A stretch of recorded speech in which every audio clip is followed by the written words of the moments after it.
But there's a new IPO and a new issue which opens today. So let's chat with the management. Joining us on board is Mike Holland, the CEO at Embassy Office Parks REIT. Joining us on the show. Mike, hi, morning. Congratulations firstly on a historic REIT listing. How is it that you're going to use the IPO proceeds? Yeah, so it's a 4,750 crore primary offering. The book opens this coming Monday to Wednesday. The portfolio is a great 33 million square foot portfolio with 160 super tenants across 4 cities.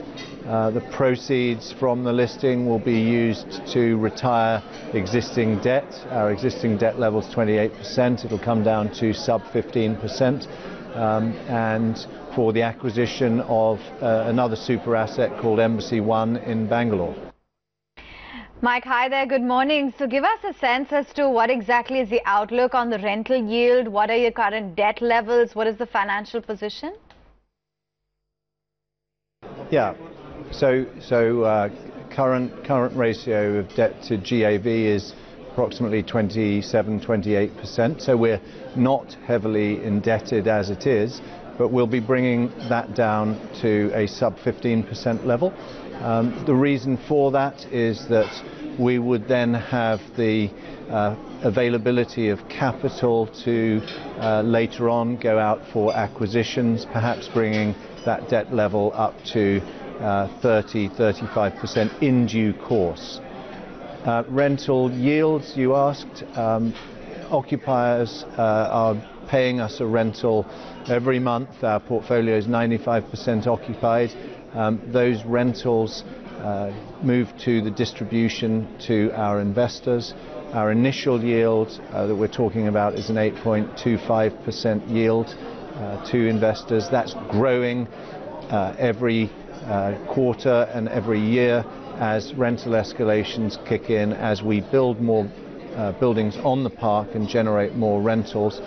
So we see a 15% growth per annum in that income over these 3 years. So is the entire commercial portfolio part of the REIT, Mike? Just take us through the kind of breakup in the portfolio there. Yeah, I would say it's certain assets. It's certainly the largest and highest quality assets. SEBI wisely have a restriction on development assets within the portfolio. We sometimes refer to that as the 80-20 rule. 80% of the REIT must be completed and income producing. For us, that's 89% of the portfolio is indeed completed and generating rentals. So any assets which Embassy has which qualify as completed and of the right scale are in the REIT. Right. Mike, so what are the new assets in addition to the existing portfolio? So our portfolio is occupied at 95%. So actually we don't have a lot of vacant real estate that's available for leasing. This year we have had 1 million square feet of lease expiries, and our mark to market on those lease expiries is in excess of 40%. So the ability to get those mark to markets on lease expiry, we've proven that for a number of years. We believe that we will be able to continue to do that.